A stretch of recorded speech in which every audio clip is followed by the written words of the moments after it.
Live streaming is on. Hello, everyone. This is Adam Meister, the Bitcoin Meister, the Disrupt Meister. Welcome to the One Bitcoin Show. Today is May the 11th, 2020. Strong hand, long-term thinking. Bitcoin is the next Bitcoin.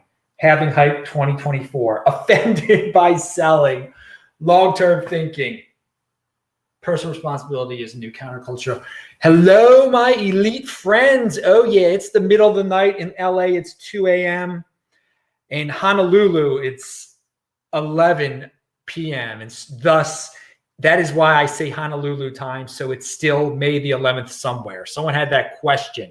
All right, if you've got questions like that, I've got answers. Type them in there to the chat, get my attention somehow. And remember, you get a new show here every day, even if I have to do it at 2 a.m. That is conviction, something I forgot to say. So someone sent me this. Happy hardening, like, you know, quantitative hardening. That's what we just went through. Just sent $5 in Bitcoin to you to celebrate that the supply of our Bitcoin was cut in half today, which makes it more scarce and more valuable. Thank you for the support. Hey, remember, This Week in Bitcoin is on Friday at 2 p.m. Eastern time. That's 11 a.m. in LA. Already have the time ready, and I've got all the guests. We'll discuss the guests tomorrow. So many of you know I post this not only on YouTube and podcast at sportsmeister.com, but on BitChute. And I get some trolls over there, man, because the way BitChute distributes the videos, it just, when you post it, it just puts it out there for like everyone to see for like a minute. So you'll get random haters, which is good. It's good to have the haters. That means you're saying something important, no doubt. But I got to say with this, yesterday in my video, I said the dollar will survive. The dollar will beat out other fiat. It's not going to be hyperinflated. And there are a lot of people in the Bitcoin space that they really have a hatred for the dollar. They want to see it fail. I'm just one of those compete, don't complain guys. I don't wish failure on the currency of the nation I live in. So anyway, this is what the person said. The dollar is representation of the power of the Federal Reserve Bank, not the people of the US. We are prisoners of the dollar. Wake up, Bitcoin Meister. All right, so if you really feel you are a prisoner of the dollar and a prisoner of the Federal Reserve, and there are many people in the Bitcoin space that felt that way, then you better not be a no-coiner, okay? If you really think it's that dire of a situation, you're a prisoner. I said some good things about the United States culture that back up the dollar, how everybody wants to be like the United States, et cetera, et cetera. And if you don't care about all that stuff, that is great. And if you just base it on doom and gloom, that the Federal Reserve is this evil, horrible entity and we're prisoners of it, well, the key to getting out of the prison is clearly Bitcoin. So I've got a feeling this dude who's spreading this doom porn on me, I don't think he's getting it. That, you know, if you really think that, get Bitcoin. And there are plenty of people on Bitcoin who think that, and that's why they got Bitcoin. Now, that's not why I got Bitcoin. I'm not no, I understand. I don't believe in, I don't worry too much about the Federal Reserve. Let's say that, okay? I don't worry. I don't try to come up with reasons to hate on the United States, et cetera, et cetera, et cetera. But if you think you're a prisoner of the Fed, now a lot of people are feeling like a prisoner right now in countries all over the world because of this ridiculous lockdown. So in that case, again, Bitcoin, get Bitcoin, because that can't be taken away from you. You can leave your country and start anew in a place that is not as draconian. And another way, of course, is just to speak up, to be defiant in these times of compliance. And if you feel you're forced into a situation of compliance by the Federal Reserve, then what is defiance in that situation? Bitcoin. So there you go, dude, who left the comment on BitChute there. But there are a lot of people like that are just like, but they're very helpless people because then they don't take the next step. They just complain. They don't compete. They complain about the Federal Reserve, and they end up with I don't know what they end up with. They don't end up with Bitcoin. Bitcoin is being proactive in that situation and not complaining. All right, pound that like button. Yeah. So Trezor had an announcement today about the little chips that power devices like a Trezor where you can store your Bitcoin. And they say introducing Tropic Square. In order to ultimately fulfill our original hardware wallet vision, we need an open, fully auditable chip. Together, we are building a new company, Tropic Square, the creators of the next truly open integrated circuit. That's where they got Tropic from, truly open integrated circuit. This new entity's purpose is to deliver a chip as open source as possible. The goal is to provide access to design specifications, verification, and testing without obscurity. There is also work to be done on physical implementation to make the chips secure, yet transparent and verifiable by anyone. If you are interested in knowing more or you want to join forces with our team, go to our webpage, tropicsquare.com. Okay, I like this. They gave situations in the blog post, which I also linked to below. Everything I talk about in this video is linked to below. You better check out those darn links. And follow me on Twitter at TechBalt, TechBalt. Well, they talked about in their blog post that they tried to deal with companies that made them sign non-disclosure agreements with chips, the chip industry. You've got to sign these NDAs. And then with one of the chips, they found out that it was bad. And thank God they didn't put it into the Trezor, because if they had, then they wouldn't have been able to disclose what they found about it. So it could be a rough situation. And a lot of people are worried. They try to, when we talk about these hardware wallets, they do point to the chips as a point of weakness. And so what they're trying to do here is make the chip making process and what the chip is all about, what makes up the chip, as open source as possible, so everybody knows everything about the chip, that there's no corrupt aspects of it. So this is what this Tropic Square project is all about. It sounds good to me. It's deliver a chip as open source as possible. It sounds fun to me. Good that you're trying to bring your trusted ways into chips and go beyond the hardware wallet. All right, remember, This Week in Bitcoin is linked to below. Brady, Surfer Jim, and Vlad were on. It was a great time. And of course, again, TechBalt is the center of the Bitcoin Meister ecosystem on Twitter. You got to be on Twitter, dudes, if you want to fully or you got to check out my Twitter feed if you want to fully understand the whole Bitcoin Meister aura 2024 halving. Now let's go back to the 2020 halving, which was today. Well, we'll get into that in a second.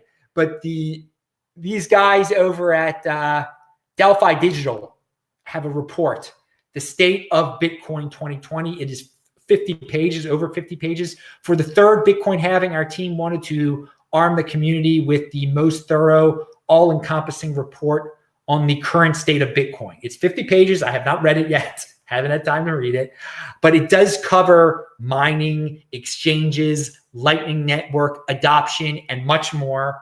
It looks good from the skimming I did. So there's some information. You can do learn more right there from that report. So speaking of the halving today, Jameson Lopp says the final Bitcoin block with a subsidy of 12.5 Bitcoin was mined by F2 Pool and contained the following message in its Coinbase transaction. New York Times, April the 9th, 2020. With $2.3 trillion injection, the Fed's plan far exceeds 2008 rescue. Pound that like button. So that's their own little special message that in the tradition of embedding special messages like that, which Satoshi Nakamoto did in the first block, I believe. It was talking about a bailout from back then So this is even worse now that the bailouts are doing. But hey, so that I thought that was pretty funny. It's linked to below. Be proud and loud, guys. Keep on being defiant. Watch 9 of the This Week in Bitcoin shows at the link below. It says watch 9 This Week in Bitcoin shows. And so during the halving, it happened, at 3 p.m.? It happened at noon Los Angeles time. I was asleep. I wasn't even awake. So you're like, well, why the heck were you asleep, Adam? Well, because I do this show at 2 a.m. in the morning lately, and I've got conviction. I got to do this show. So that is my prime objective when it comes to YouTubing in terms of cryptocurrency. So I didn't need to wasn't my prime. I didn't need to watch people screaming on YouTube that, hey, we just went through a halving. I've been anticipating this for quite some time. The halving. So I didn't have to be awake at the moment. I guess I could watch the replay of people going, yay, yay. But again, be happy. But no, I was asleep. I stayed up till 7 a.m. last night, I think, taking care of some stuff. 6 a.m. I don't even know how late. I stayed up quite late. And so thus I was asleep at noon still. So my days it's really weird. They start late, they end late. It's crazy. So I wasn't awake, but hey, we're one day closer to the 2024 halving. And it's not just about, and that's what I've been trying to convey to everyone. It's not just about that one moment of the halving. It's about afterwards and the supply shock and what's going to happen in 7 months from now. What's going to happen? 210,000 blocks from December 11th, 2017. What's the new we're one day closer to an all-time high. What's that going to be? I'm curious about stuff like that. We all knew when the halving was going to happen, what was going to happen exactly. If something weird happened, that would have been news. If it didn't get cut to 6.25, then that would have been horrible news. But everything went smoothly, so I didn't need to see it. And if this was your first, obviously it was not my first halving either. I attended a party, and you don't have to have a party the moment of the halving. You can celebrate it later. But in 2016, I was at a party when it happened. It was on a Saturday then. So having it on a Monday, it's a little different. Don't know what day it will be on in 2024. Who knows what we'll be doing in 2024? I'm looking forward to it. Already started talking about it. So for all you people who are new, if you just bought Bitcoin, you better not sell until after that 2024 halving. And one of my things that I used to say, and I guess I won't say anymore, the earliest that I could possibly sell is after the 2020 halving. Well, we're after that now, and everyone can see that all those years that passed, all that time that's passed, since I first bought my first Bitcoin in November of 2013, I haven't sold one darn Bitcoin. One darn Bitcoin for fiat. One darn Bitcoin for fiat. Not one. So I stayed true to my conviction there, dudes. And I don't foresee when I would really even need to do such a thing. I'm definitely holding on to it, to my Bitcoin. I don't really, till after 210,000 blocks after the previous all-time high. And if we get to an all-time high before then, that's awesome too. I think we will get to an all-time high before October of 2021. I do think we will. We shall see. We're one day closer to it. So let's let it all play out. So Lolli closes, and remember, play this at 2x, people. If you're on YouTube or BitChute, you can understand me at 2x. It saves so much time. I watch all my videos either at one. When I say my videos, I don't watch myself at all. I never watch my videos. But when I say I watch all my videos, all the videos like Ben Shapiro or Yaron Brook or whoever, I play them at 2x or 1.75x. It depends on how I'm feeling or how strong a person's accent is or whatever it is. But it saves so much time. So much time. All right, so Lolli closes on a $3 million seed round led by Founders Fund. Okay, Michael Fan, Ashton Kutcher, he's famous. And Michelle Fan is also famous, apparently. They said she's hot. There was an article about her being hot on CoinDesk.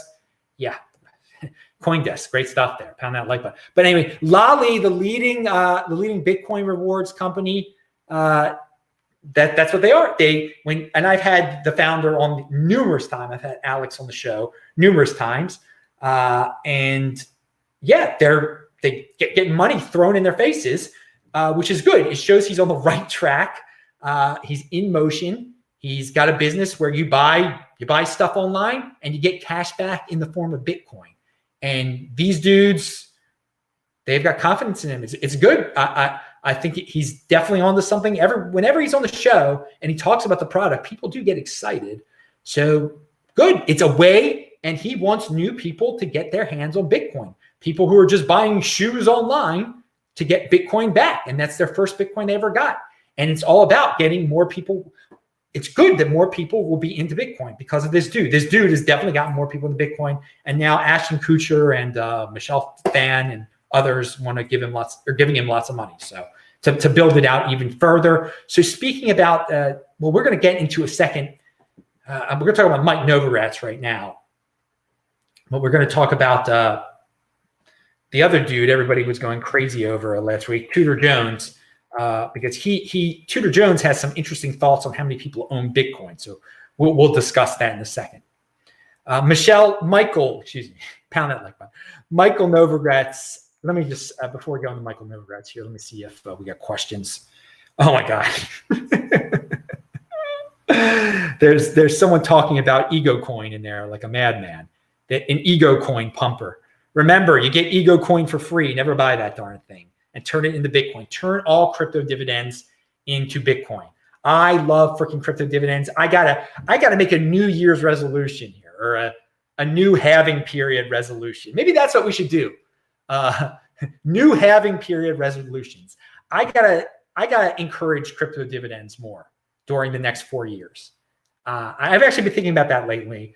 There are a lot of people in the space. You know, they'll send you to the Bitcoin Inquisition if you talk about altcoins at all. And as I've said, I have no problem with altcoins. I will never buy altcoin. I don't encourage people to buy altcoins at all, including Ethereum, which is the number 2 cryptocurrency on the planet. And Ethereum is the next Ethereum, by the way. We're going to talk about that when we talk about Novogratz right here. But I think dudes in the altcoin space, they can create their own altcoins. I don't care how wacky and wild what they're supposed to be. If the best way for these dudes to create their own altcoins is to give them to Bitcoin holders for free. That is something I firmly believe in, and I think people will enjoy Bitcoin more if they know they can get interest on their Bitcoin through getting crypto dividends. All I consider altcoin. This is a mental state to have here. What I'm about to share here. Okay. If you're not the biggest fans of altcoins, what's wrong with thinking of them as just interest on your Bitcoin? And then you're going to say, well, not all altcoins are given to Bitcoin holders. This is true.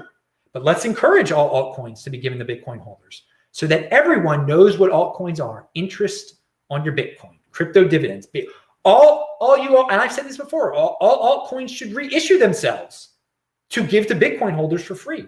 It's a good way of marketing. It's a good way of marketing because the funny thing is these 80%ers, they don't get it. They don't understand. You get something for free, don't buy it.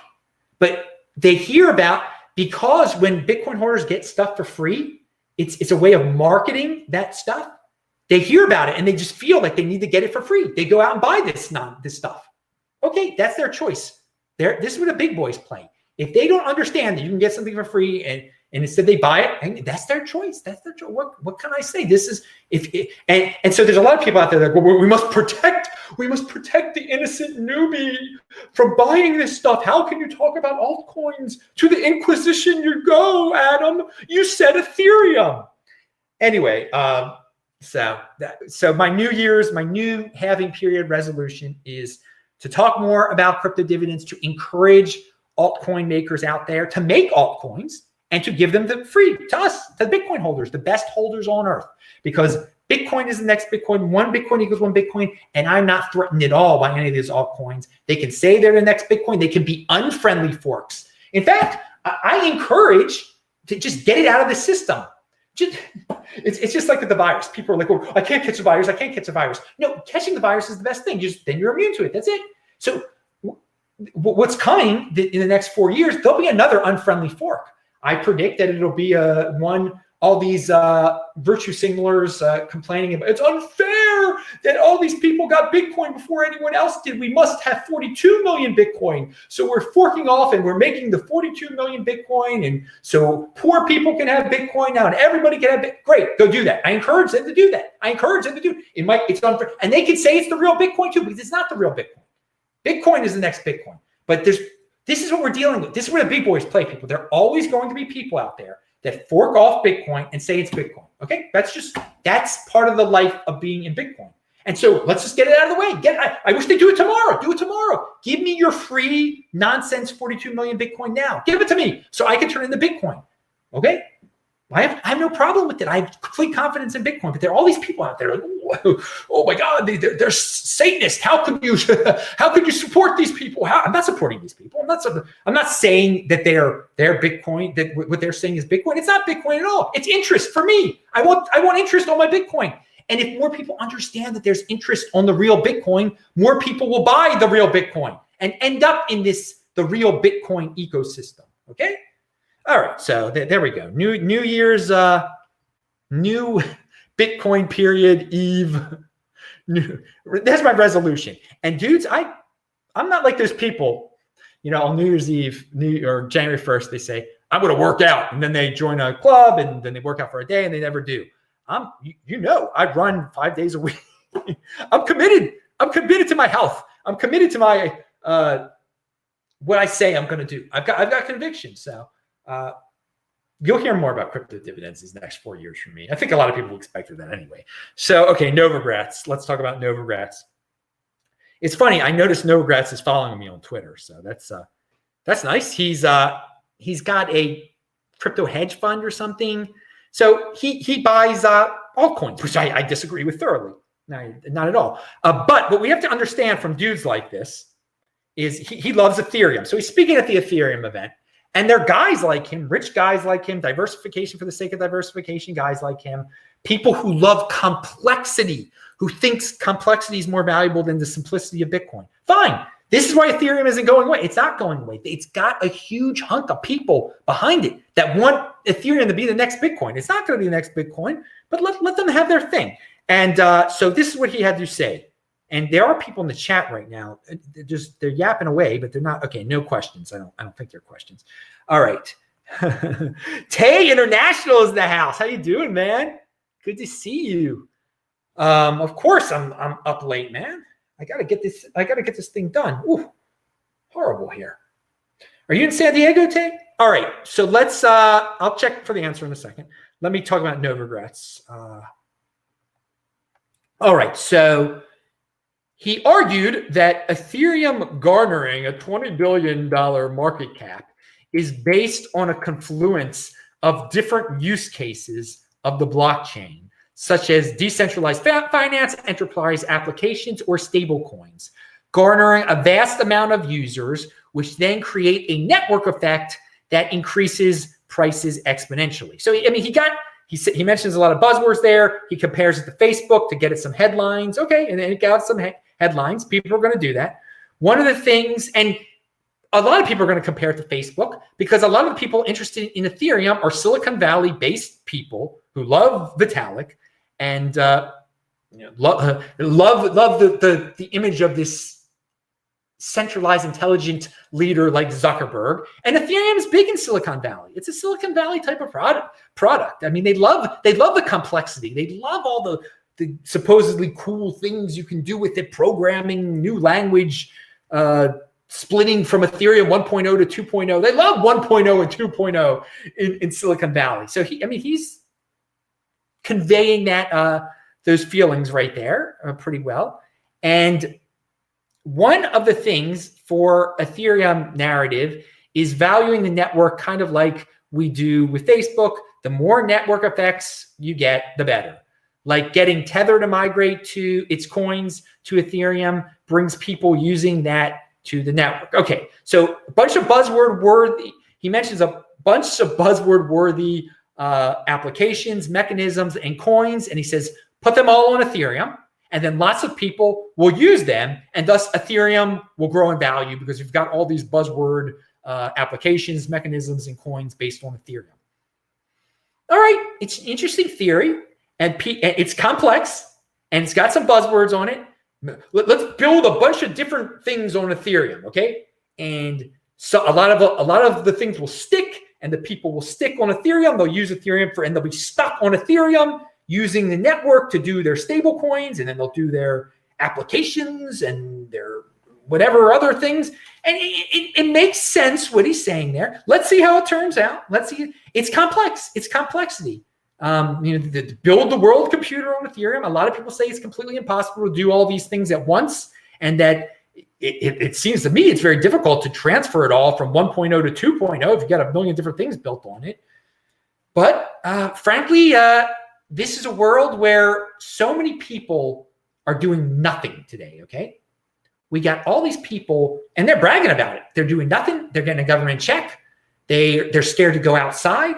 So, I know a lot of Bitcoin people don't like Ethereum, but in this world that we're currently living, in this situation, how can you hate Ethereum? I mean, that's a strong word. How can you, they're doing stuff. They're doing stuff. They're not just sitting there and getting a government check and encouraging people to stay in their houses and do nothing with their lives. And I'm sure there's a lot of Ethereum people with completely different takes on the whole virus situation. Let's not even get into that. But at the same time, these are dudes that are doing something. They're being very innovative, very risky in their innovation too, by making it so darn complex. I disagree. I wouldn't want Bitcoin to be that darn complex and ever changing. Ethereum is ever changing. It's going from a 1.0 to a 2, but Bitcoin does not change. It's set in stone, okay? What it is, you know how many Bitcoin there are ever going to be. You don't know how many Ethereum there are ever going to be. And I don't buy Ethereum, but I'm fascinated by what's going on there. And I'm a realist. I'm a realist to understand that there are guys like Novogratz. And people are going to say, well, Novogratz has no technical skills at all. He doesn't understand that it's going to fail. Okay. That might be true too. But there's lots of big moneyed people who like, the intelligent leader, the Silicon Valley stuff, the complexity of it all, the buzzwords, the ICOs, the whatever it might be, the supposed innovation, the DeFi. They all love that stuff. Okay. And that there's something for them. Ethereum is for them. We'll see how it goes. All right.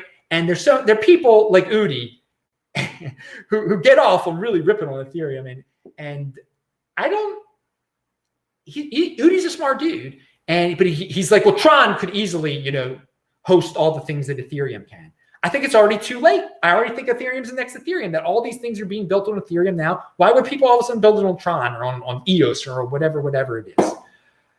Hey, I'm sitting here on the sideline watching it all and making comments on it and kind of trying to tie it all into the bigger situation, what's going on in the world today in terms of lack of productivity, and into the bigger space when people are trying to compare altcoins to Bitcoin. So that's why I talk about it. It's something that's big. It's something that you can ignore it, but I'm not ignoring it. Again, I make it very clear here. Just buy Bitcoin, dudes. Just buy Bitcoin. But you can see and I'm not gonna join some herd that just rips on Ethereum, doesn't mention altcoins, thinks that people are so stupid that that they're gonna buy it just because I mention it. Now, some people, unfortunately, do get triggered by that, but and I don't know if it's stupidity. I don't know what it is, but I try to respect people and say, everyone's an adult out here, so they made their own adult decision. If they bought Tezos because I said the word Tezos yesterday,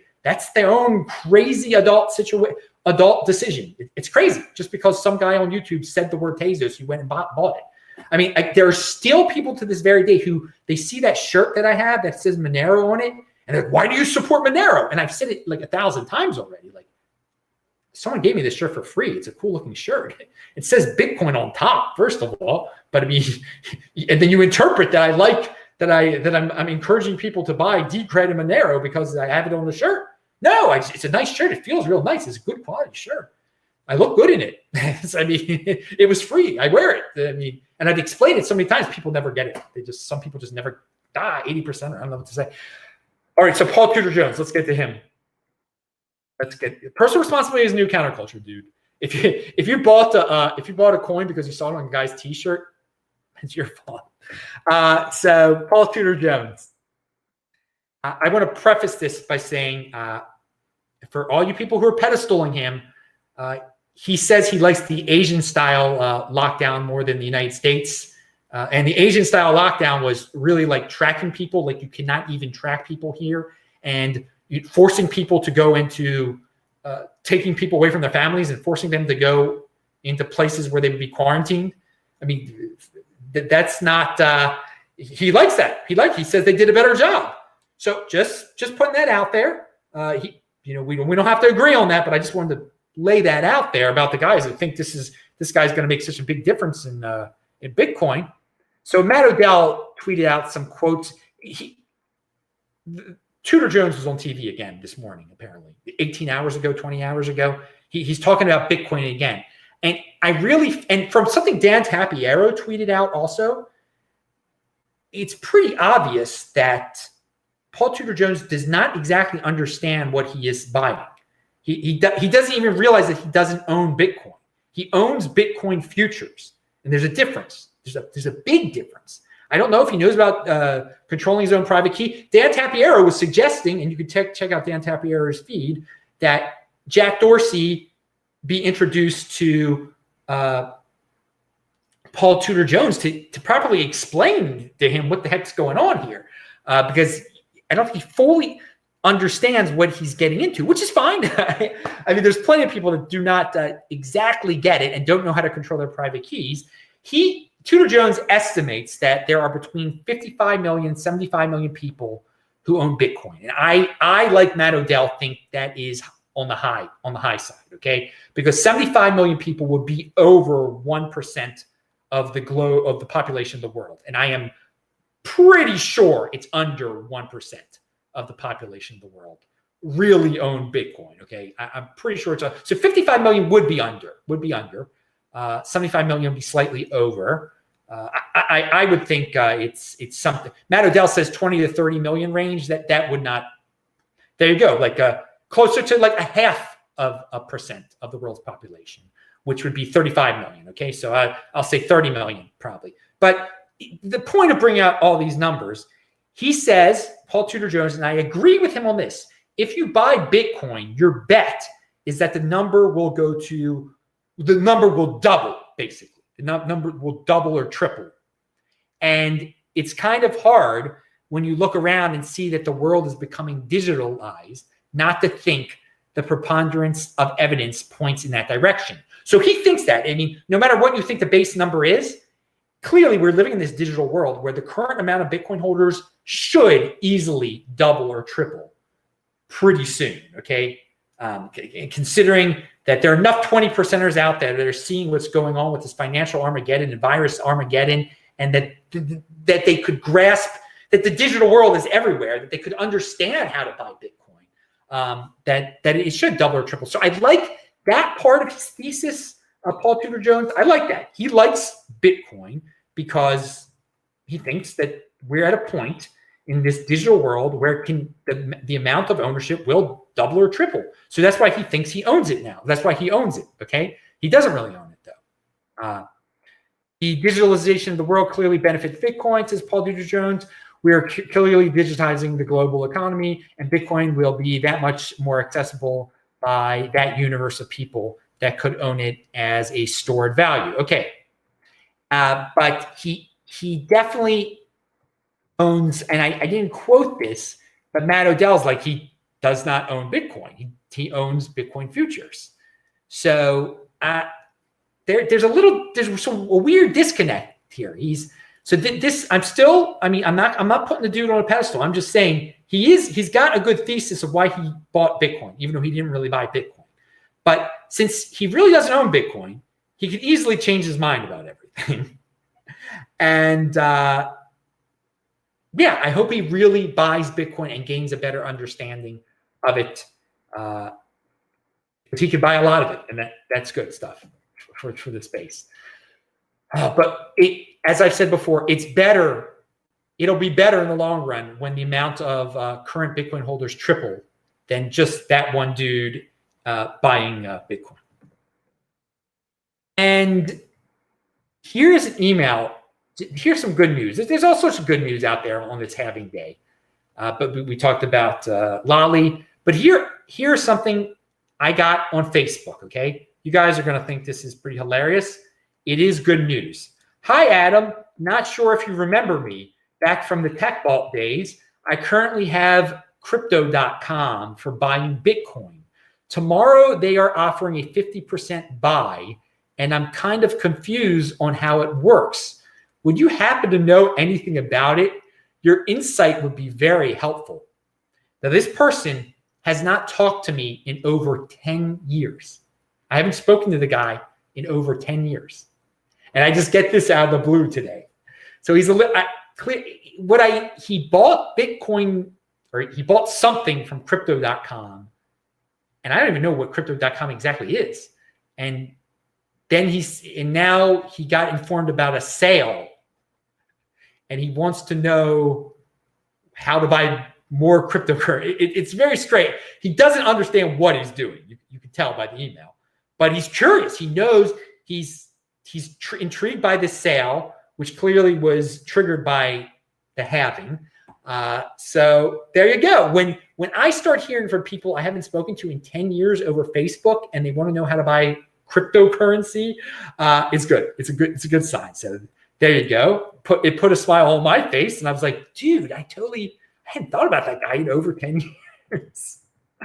So yeah, he was involved in Baltimore. There was a project. Anyway, Tech Vault, the name Tech Vault on Twitter, it was originally for something else I did with Baltimore, technology in Baltimore, and that guy was involved.